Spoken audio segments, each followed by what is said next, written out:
Písal sa rok 1998, keď do kín nečakane vtrhol skvelý francúzsky film Taxi. Bodaj by aj nebol skvelý, keď za jeho scenárom stál legendárny Luc Besson. V roku 2002 prišlo druhé pokračovanie, ktoré taktiež bolo výborné, no ale potom to už išlo len z kopca. Čo si však určite v dobrom budeme pamätať, to je hlavný automobilový hrdina. Jemne vytunený biely taxík Peugeot 406. A vidíte správne, jeden taký máme aj tu na Slovensku. No je toto možné? Ďalší? To by sa mu nestalo, keby nakupuje na filtre a oleje.sk. Dopraj aj ty svojej mašine len to najlepšie. Filtre a oleje.sk.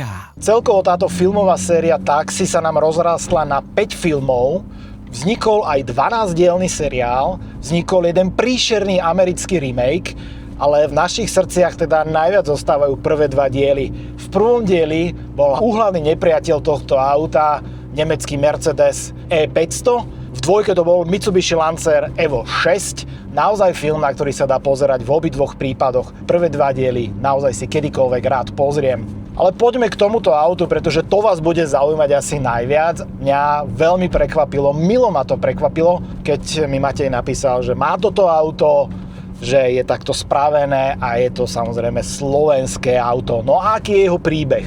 Pôvodne malo byť čierne, a teraz sa pýtate, že čierne, ako je to možné? No možné je to tak, že majiteľ tohto auta si pôvodne kúpil vysneného Peugeota 406 3.0 V6, ale nedalo sa kúpiť v bielej farbe. No tak prišiel čierny, ktorý sa sem ťahal z Budapešti. No a keď už teda bol čierny na svete, tak stál majiteľ Matej pred otázkou, že či ísť do tých úprav aj s čiernym autom, či ho prelakovať, alebo vlastne čo sa s ním dá robiť. No a kým dumal, tak sa podržte, zrazu vo Francúzsku, 200 km od Paríža, vybehla na inzercii 406 3.0 V6 a to bola presne táto. A dokonca je to už po faceliftový model, ale tesne predtým, než do toho začali dávať ten upgradeovaný 3 liter, ktorý už mal niektoré nedostatky, napríklad mal niektoré komponenty z plastu, ktoré už nevydržali tú námahu, mal síce papierovo vyšší výkon, ale Matej chcel presne to, čo bolo vo filme, a to je toto. 9-devina po faceliftová, ešte s pôvodným motorom a samozrejme s manuálnou prevodovkou. No slovo dalo slovo, Matej samozrejme po francúzsky nevie ani bageta, takže cez jeho známeho si vybavil kúpu, dovoz, no a auto bolo na Slovensku, ale bola to totálna sériovka. Jediná vec, ktorá na tomto aute bola, tak to boli kolesá, ktoré pripomínajú tie filmové, no a je tam aj tá imitácia centrálnej matice. A samozrejme ten hlavný cieľ bol postaviť z tohto sériovo vyzerajúceho auta repliku. No a koho na Slovensku oslovíte, ak potrebujete postaviť niečo takéto? Áno, ten pán sa volá Hederik, takže Pali, zdravíme ťa. A Pali sa dal do práce a za niekoľko týždňov stvoril to, na čo sa pozeráte. Ten predný nárazník bol extrémne ťažký, čo sa týka výroby, no ale podarilo sa. Vyzerá to aspoň v mojich takých laických očiach veľmi, veľmi podobne tomu, čo sme videli na filmovom plátne. Ak sa pýtate, že či toto auto budí pozornosť, kamkoľvek príde, tak odpoveď je, že áno a akú. Pretože už hneď, ako Matej začal dávať tieto videá na svojom Instagrame von, tak mu písalo nespočet veľa ľudí. Samozrejme na tomto aute je ešte viacero zmien, ktoré pripomínajú ten filmový vzor. Ak ostaňme v exteriéri, tak auto je pekne znížené, navyše tu máme to zadné krídlo, ktoré tu musí byť a vo filme teda akože sa vysúvalo z kufra, čo teda samozrejme nie je možné ani realizovateľné v našich podmienkach. Z môjho pohľadu tá najväčšia pecka na tomto aute, tak to je to, čo mám tuto nad hlavou. To sú tie 2 nasávače, ktoré mimochodom boli urobené celé pomocou 3D tlače. Potom ešte medzi nimi je asi tá najväčšia čerešnička na torte. A to je prosím pekne originál, označenie marseľského taxíku. No a toto si opäť majiteľ musel cez rôzne bazáre vo Francúzsku nájsť a poslať cez svojho známeho na Slovensko. No a s tým sa viaže zároveň aj jedna, nechcem povedať, že veselá, lebo vtedy mu asi nebolo do smiechu, ale jedna príhoda, keď ho zastavila finančná polícia s týmto autom, mal označenie marseľské taxi na streche a naozaj chceli od neho papiere a povolenia na prevádzkovanie taxislužby. Skončilo to našťastie pozitívne a dobre. Pochopili páni z finančnej správy, že toto je len replika filmového auta. No, tuto s tým ideme to máme niečo zrazené, tak aby som ho tak nezobral s tým spoilerom spodným. Samozrejme takto nastrojené auto chodí najmä na tie zrazy, takže väčšinou ho takto nestretnete, alebo väčšinou ho vôbec nestretnete, pretože toto je garážová kráľovna, cez zimu absolútne nechodí a chodí len v lete na rôzne zrazy, na rôzne akcie, tak možno na už toto leto ho niekde aj uvidíte. A ešte je tu jedna taká vec, ktorá vždy postihla pasažierov na palube. Dnes sa to konať nebude, ale pasažieri zvracali v tomto aute a áno, musia tu byť na to sáčky, takže onedlho tie sáčky pribudnú aj tu na zadných sedadlách. Takto keď ideme cez dedinu, tak som si všimol ďalšie úpravy. Jednak je to ten volant, ktorý je veľmi podobný tomu filmovému, aj keď zohnať ten filmový nebolo vôbec jednoduché, teda zatiaľ je to nemožné. A ďalšia vec je táto páka, ktorá je presne replikou tej filmovej. Čiže ona je dosť vysoko, hodilo by sa aj asi trošku nižšie to mať. Ale ako je to taký typický pežoťacký feeling. Máte veľmi také voľné až liberálne dráhy v tej prevodovke. A potom počujete ďalšiu vec. Výfuk, ktorý tu je, veľmi pekne sa hodí práve k tomuto autu, k tejto stavbe.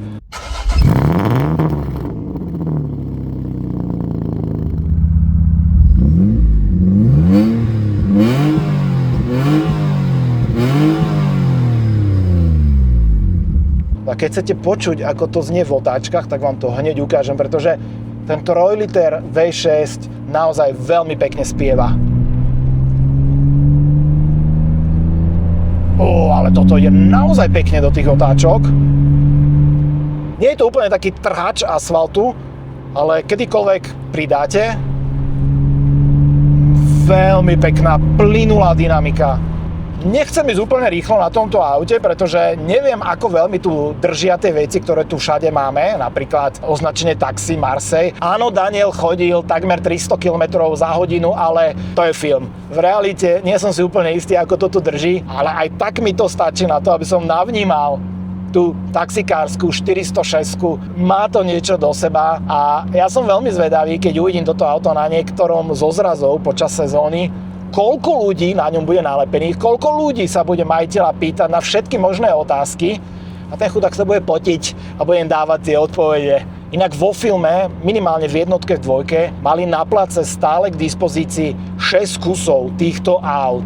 5 boli repliky, ktoré vyzerali, to znamená, že niektoré boli na bližšie zábery, niektoré boli na vzdialenejšie zábery alebo na rozbitie. A potom tam mali jeden kus v úprave Super Touring, ktorý má 300 koní, ktorý naozaj bol využívaný práve na tie dynamické scény, na to, keď potrebovali s týmto taxíkom skutočne niekde rýchlo preletieť. No poďme si povedať niečo aj k 406 ako takej, pretože to je tiež zaujímavý príbeh. Vyrábala sa od roku 95 do roku 2004, ale potom jej život neskončil, pretože následne sa vyrábala ešte dlhé roky, napríklad v Egypte. No a z tej prvej fázy jej života, kým sa vyrábala najmä vo Francúzsku, vzniklo 1,6 milióna kusov. Mali ste štandardne sedan, čo je toto, kombi a potom ste mali ešte prenádherné kúpe od Pininfarinu, ktoré sa predalo okolo 107 000 kusov. No a dnes vidieť práve pekné zachovalé kúpe, nebodaj ešte v takejto konfigurácii s manuálom 3.0 V6, tak tých je ako šafránu. Ja pevne dúfam, že raz vám aj to auto na Volant TV predstavím. Mimochodom, motor, ktorý máme pod prednou kapotou, tak je spoločný pre Citroën, Peugeot a Renault. Všetky tieto automobilky ho používali. A ďalšiu vec, čo som sa dosť bál, lebo na takýchto upravených autách je to skôr pravidlo ako výnimka, čo sa týka komfortu na ceste. A toto je znížené celkom rozumne, lebo je tuto cez takúto slovenskú dedinu, skrátka auto nie je uskákané, udrncané, ani prehrane tvrdé. Také typické francúzske auto, pohodlné kresielka, tieto kožené sedačky, tie sa mi fakt páčia. Podvozok je celkom dobré na to, že je znížený, na to, že máme také galusky na tomto aute. Takže aj majiteľ, keď s ním behá po bežných cestách alebo aj za bežnými povinnosťami, že ide si urobiť radosť, tak len vytiahne z garáže, tak nemusí na ňom trpieť. To je asi tá najväčšia podstata, že robí mu radosť aj tým, ako vyzerá, ako znie, ako chodí a hlavne ako dokáže veľmi pekne plávať na to vozovkou. Púšťame teraz auto a tu samozrejme tým, že trčíme trošku s tým nárazníkom, tak veľký pozor na obruvníky, na takéto kamene popri cestách.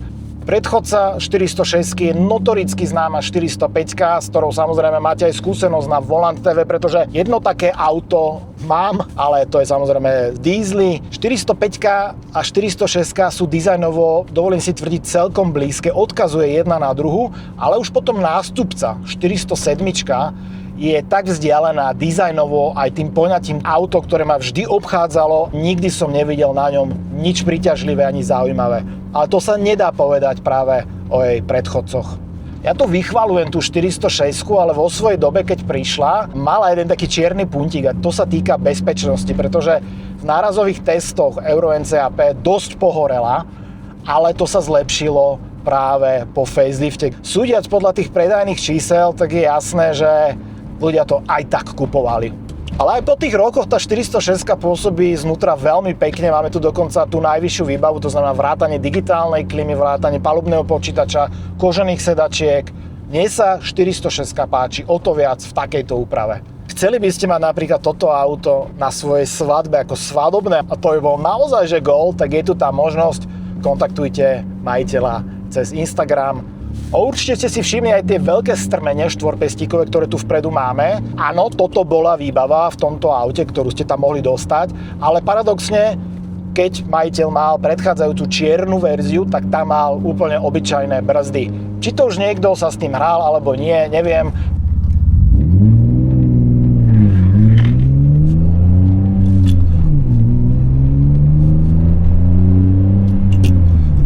To, čo sa musí nechať tomuto motoru, tak jednu vec som už hovoril, tá elasticita toho motora je naozaj veľmi, veľmi príjemná a s tým súvisí aj ďalšia vec a to je kultivovanosť. Žiadne zbytočné dramatické prejavy, čo sa týka trasenia alebo vibrácií.